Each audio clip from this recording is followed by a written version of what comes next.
എന്നെ കേൾക്കുന്ന പ്രിയമുള്ളവരെ, മനോഹരമായ ദിവസം അതിരാവിലെ എനിക്ക് എൻ്റെ പ്രിയ പ്രേക്ഷകരുടെ അടുത്തേക്കും സ്നേഹമുള്ള സഹോദരി സഹോദരന്മാരുടെയും കഷ്ടപ്പെടുന്നവരുടെയും ദുഃഖിക്കുന്നവരുടെയും ആശ്വസിക്കുന്നവരുടെയും സന്തോഷിക്കുന്നവരുടെയും അടുത്തേക്കും കടന്നു വരുവാൻ സർവശക്തനായ ദൈവം ഒരിക്കൽ കൂടി വഴിവാതിൽ തുറന്നതിന് ദൈവത്തിൻ്റെ സ്തുതി സ്തോത്രയാഗങ്ങൾ അർപ്പിച്ചുകൊണ്ട് ഞാൻ എൻ്റെ കർത്തവ്യത്തിലേക്ക് കടന്നുകൊള്ളട്ടെ. ഇന്ന് കേരളക്കര ഏറ്റവും അധികം ദുഃഖിക്കുന്ന ഒരു അവസ്ഥാവിശേഷത്തിലൂടെ കടന്നുപോയിക്കൊണ്ടേയിരിക്കുന്നു. മലയിടിയുക, മലവെള്ളപ്പാച്ചിലുകൾ കുത്തിയൊഴുകി മനുഷ്യജീവിതത്തെയും കുടുംബത്തെയും വീടുകളെയും സംസ്കാരത്തെ തന്നെയും നശിപ്പിച്ചു കളയുന്ന അവസ്ഥാവിശേഷം എന്തുകൊണ്ട് സംഭവിക്കുന്നു എന്ന് എനിക്കോ നിങ്ങൾക്കോ അറിയാൻ സാധിക്കുകയില്ല.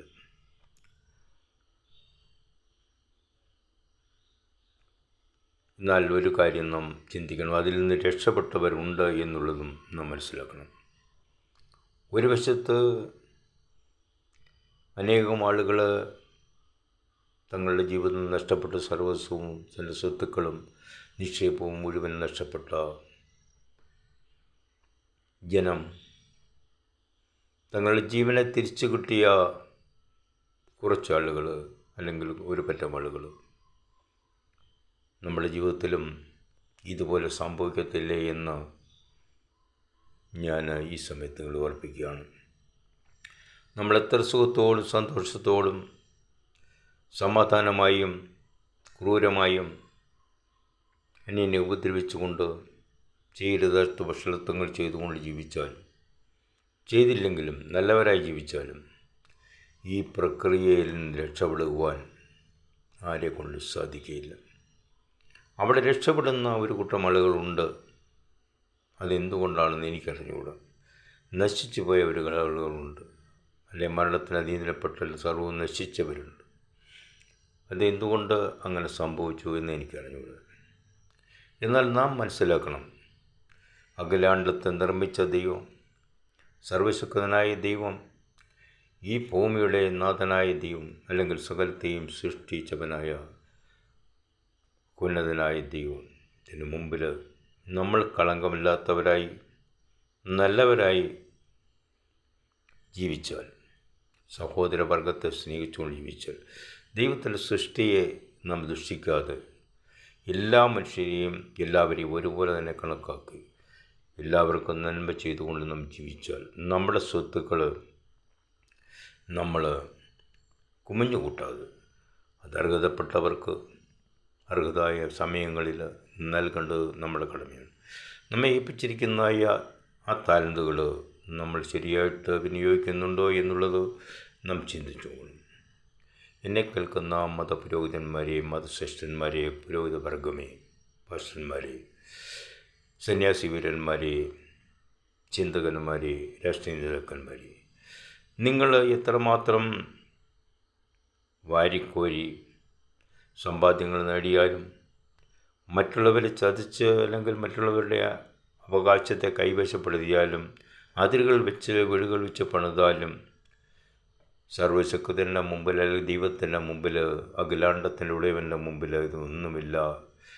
വേറെ ഒരു നിമിഷം കൊണ്ട് ഇതെല്ലാം തച്ചുടയ്ക്കുവാൻ പോകും, തച്ചുടയ്ക്കും എന്നുള്ളതാണ് ഈ സംഭവത്തിൽ നമുക്ക് മനസ്സിലാകുന്നത്. അതുകൊണ്ട് നമുക്ക് ഈ ലോകത്ത് ജീവിക്കുമ്പോൾ നന്മ കുറച്ചെങ്കിലും നമ്മൾ ആ കഴിഞ്ഞ് ചെയ്യുക, ആർക്കും ദോഷം ചെയ്യാതെ സൽപ്രവൃത്തികൾ മാത്രം ചെയ്തുകൊണ്ട് നമുക്ക് ജീവിക്കുവാനായിട്ട് പരിശ്രമിക്കാം. അപകടത്തിൽ നിന്ന് വയനാട്ടിൽ അവരുടെ ജനങ്ങളോടും അവരുടെ കുടുംബത്തോടും ഉള്ള ദുഃഖത്തിൽ ഞാനും നമ്മൾ ഓരോരുത്തരും പങ്കുചേരുന്നു. അവരുടെ അവസ്ഥയിൽ നാം ദൈവത്തോട് പ്രാർത്ഥിക്കുന്നു. അവർ ഇതുപോലെ എത്രയോ ആളുകൾ എത്രയോ സ്ഥലങ്ങളിൽ, ലോകത്തിൻ്റെ 5 വൻകരകളിൽ ഇതുപോലെ സംഭവങ്ങൾ നടക്കുന്നു. വ്യക്തികളായി, കുടുംബങ്ങളായി, നാടായിട്ട്, ഇനി ചിലപ്പോൾ രാഷ്ട്രമായിട്ട് തന്നെ മാറിപ്പോയെന്നവരാണ്. അവിടെയും രക്ഷപ്പെടുന്നവരുണ്ട് എന്നുള്ളത് നാം മനസ്സിലാക്കണം. ഈ കുത്തൊഴുക്കിൽ, ഈ മലവെള്ളപ്പാച്ചിലിൽ, ഈ മണ്ണിടിച്ചിൽ, അനേക ജീവിതങ്ങൾ നശിച്ച് അല്ലെങ്കിൽ മഴക്കാലത്തിന് ഈ ലോകത്തിൽ നിന്ന് മാറ്റപ്പെട്ടു. എന്നാൽ അതിൽ നിന്ന് രക്ഷപ്പെട്ടവർ ചെളിയിൽ നിന്നും, കല്ലുകളുടെ ഇടയിൽ നിന്നും, മണ്ണിൻ്റെ ഇടയിൽ നിന്നും രക്ഷപ്പെട്ടവരുമുണ്ട് എന്നുള്ളത് നമ്മൾ മനസ്സിലാക്കണം.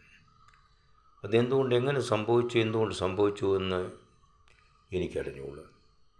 പക്ഷേ നമ്മൾ ജീവിക്കുമ്പോൾ ദൈവത്തിൽ വിശ്വസിച്ച് ജീവിച്ചാൽ, മനുഷ്യന് വേണ്ടി മനുഷ്യൻ നന്മ ചെയ്തുകൊണ്ട് ജീവിച്ചാൽ, നമ്മൾ ഏൽപ്പിച്ചിരിക്കുന്ന താലന്തുകൾ അല്ലെങ്കിൽ നമ്മൾ ഏൽപ്പിച്ചിരിക്കുന്ന സ്വത്തുവകകൾ നമ്മൾ തന്നെ കുമിഞ്ഞു കൂട്ടി വാതിലുകൾ വെച്ച് അതിനെ കാത്ത് നമ്മൾ തന്നെ അത് കുമിഞ്ഞു കൂട്ടി വെച്ചാൽ യാതൊരു പ്രയോജനമില്ല. ദൈവത്തിൻ്റെ മുമ്പിൽ, അല്ലാഹുവിൻ്റെ മുമ്പിൽ, സർവശക്തനായ ദൈവത്തിൻ്റെ ഈശ്വരൻ്റെ മുമ്പിൽ അതൊന്നുമില്ല എന്നുള്ളത് മനസ്സിലാക്കണം. അതെല്ലാം തച്ചുടയ്ക്കുവാൻ സെക്കൻഡുകൾ മതി. അതുകൊണ്ട് ഇപ്പോഴാകുന്ന സുപ്രസാദകാലം, ഇപ്പോഴാകുന്ന രക്ഷാദിവസം നമ്മൾ രക്ഷപ്പെടുവാൻ ദൈവത്തെങ്കിലേക്ക് തിരിയുക. ഈ ലോകം ചിലപ്പോൾ അന്ധകാരത്തിലേക്ക് പോകുമായിരിക്കും, അക്രമത്തിലേക്ക് പോകുമായിരിക്കും, അനീതിയിലേക്ക് പോയിക്കൊണ്ടേയിരിക്കുന്നു. മനുഷ്യർ നിഷ്ഠൂരന്മാരെ, ക്രൂരന്മാരെ മാറിക്കൊണ്ടേയിരിക്കുന്നു. സുവാർത്ത പ്രസംഗിക്കുന്ന വ്യക്തിജീവിതങ്ങൾ തങ്ങളുടെ അതിരുകൾ ഭദ്രമാക്കുവാൻ പരിശ്രമിക്കുന്നതെന്നും പലപ്പോഴും കണ്ടിട്ടുണ്ട്. ഒന്ന് കിട്ടിയാൽ 2 വേണം, 2 കിട്ടിയാൽ 4 വേണം, 4 കിട്ടിയാൽ 16 വേണം, 100 വേണം, 1000 വേണം, 10,000 വേണം, കോടികൾ വേണം, ലക്ഷങ്ങൾ വേണം, കോടികൾ വേണം എന്നാഗ്രഹിക്കുന്ന മനുഷ്യർ, നിൻ്റെ അതിരുകൾ ദൈവം തകർത്ത് കളയാനായിട്ട് പോവുകയാണ്. കഴിഞ്ഞ വെള്ളപ്പൊക്കത്തിന് കേരളക്കരെ ആകമാനം എത്രയോ വീടുകളുടെ മതിലുകൾ തകർത്ത് കളഞ്ഞു. ആഹാരത്തിന് വേണ്ടി, വെള്ളത്തിന് വേണ്ടി രക്ഷപ്പെടുവാനായിട്ട് ജനം കൈ കൊടുത്തത് നാം കണ്ടതാണ്. അഹങ്കാരം മനുഷ്യനെ നശിപ്പിക്കും. അഹങ്കാരം പാടില്ല. ഈ ലോകത്തിലെ കുറച്ച് നാൾ മാത്രമേ ഒരു മനുഷ്യജീവിതമുള്ളൂ. ഏറെയായാൽ 80 മാത്രം. അത് കൂടുതലും പ്രയാസവും ദുഃഖവുമാണ് എന്നുള്ളത് മനസ്സിലാക്കണം. നമ്മൾ ജീവിക്കുമ്പോൾ ഈ കാലഘട്ടത്തിൽ എന്ന് ജീവിച്ചാലും നമ്മളെ കഴിയുന്ന സഹായ സഹകരണങ്ങൾ മറ്റുള്ളവർക്ക് കൊടുക്കുന്ന, അല്ലെങ്കിൽ മറ്റുള്ളവരെ അനുഭവിക്കേണ്ട കാര്യങ്ങൾ നമ്മൾ കൈയടക്കി വെച്ചാൽ, നമ്മളത് മതിൽ കെട്ടി അത് സൂക്ഷിച്ച് വെച്ചാൽ അത് സ്ഥിരമായിട്ടുള്ളതല്ല, അത് നശിച്ചു പോകും എന്നുള്ളത് ദൈവം, ഈശ്വരൻ, അല്ലാഹു നമ്മെ ഓർപ്പിക്കണം. അതുകൊണ്ട് എന്നെ കേൾക്കുന്നവർ, നമുക്ക് ഈ ലോകത്ത് ജീവിക്കുമ്പോൾ സന്തോഷത്തോടും സമാധാനത്തോടും സ്നേഹത്തോടും ജീവിക്കുവാൻ കഴിയുമെങ്കിൽ അതാണ് ഭാഗ്യം. അതുതന്നെയാണ് വരും കാലങ്ങളിൽ നമുക്ക് കിട്ടാൻ പോകുന്നത്. നമ്മൾ ദൈവത്തെ വിശ്വസിക്കുക, ജനങ്ങൾക്ക് സഹായം ചെയ്യുക, ജീവികളോട് കരുണ കാണിക്കുക, പ്രപഞ്ചത്തെ സ്നേഹിക്കുക. ഇതിലൊക്കെ ഉപരി ഈശ്വരവിശ്വാസത്തിൽ, ദൈവവിശ്വാസത്തിൽ നമ്മൾ ജീവിക്കുക. അപ്പോൾ നമുക്ക് അപകടങ്ങൾ കുറച്ചൊക്കെ രക്ഷപ്പെടുവാൻ സാധിക്കും. ഇല്ല എങ്കിൽ നമ്മൾ നശിച്ചു പോകും. കേരളക്കര ഇന്ന് ഒരു വലിയ ബോംബിൻ്റെ ഭീഷണിയിലാണ്. എന്താണ് ബോംബ്? അണക്കെട്ടുകൾ ഭദ്രമാക്കി നമ്മൾ സ്ഥാപിച്ച് അത് നല്ലത് തന്നെയാണ്. പക്ഷെങ്കിൽ അതൊരു സത്യത്തിൻ്റെ പേരിൽ ഇന്നും നിലനിൽക്കുന്നു. അതേത് സമയത്തും തകരാം. തകർന്നാൽ കേരളം മുഴുവൻ തകർന്ന് തേയപ്പണമാകും എന്നുള്ളത് നാം മനസ്സിലാക്കണം. ആർക്കും രക്ഷപ്പെടാൻ പറ്റുകയില്ല. പണക്കാരന് രക്ഷപ്പെടാൻ പറ്റില്ല, ബുദ്ധിമാനും രക്ഷപ്പെടാൻ പറ്റില്ല, രാഷ്ട്രീയ നേതാവിന് രക്ഷപ്പെടാൻ പറ്റില്ല, മതപണ്ഡിതന് രക്ഷപ്പെടാൻ പറ്റില്ല, മതപ്രവാചകന്, പുരോഹിതന്മാർക്ക്, കള്ളപ്രവചനങ്ങൾ നടത്തുന്ന പാസ്റ്റർമാർക്ക് പോലും രക്ഷപ്പെടാൻ സാധിക്കില്ല. ഉള്ളതിനെ ഇല്ലാതാക്കുകയും ഇല്ലാത്തതിനെ ഉള്ളതാക്കുകയും ചെയ്യുന്ന മനുഷ്യന് പോലും അതിൽ രക്ഷപ്പെടുവാൻ സാധിക്കുകയില്ല എന്ന് ഞാൻ ഈ സമയത്ത് ഓർപ്പിക്കും. അതുകൊണ്ട് നമുക്ക് ഈ കാലഘട്ടങ്ങളിൽ നമ്മളെപ്പോഴും അടുത്ത നിമിഷം മരണം നമ്മെ പിടികൂടിയിരിക്കാം. എപ്പോഴാണെന്ന് ആർക്കെങ്കിലും പറയാൻ പറ്റുമോ? ഇന്നുറങ്ങുന്നവർ നാളെ രാവിലെ ചിലപ്പോൾ പ്രഭാതത്തിൽ എഴുന്നേറ്റില്ല എന്ന് വരാം. എങ്കിലും ദൈവത്തിൽ വിശ്വസിക്കുന്നവർ അവർ തുള്ളിച്ചാടും, അവർ ആനന്ദിക്കും, അവർ സന്തോഷിക്കും.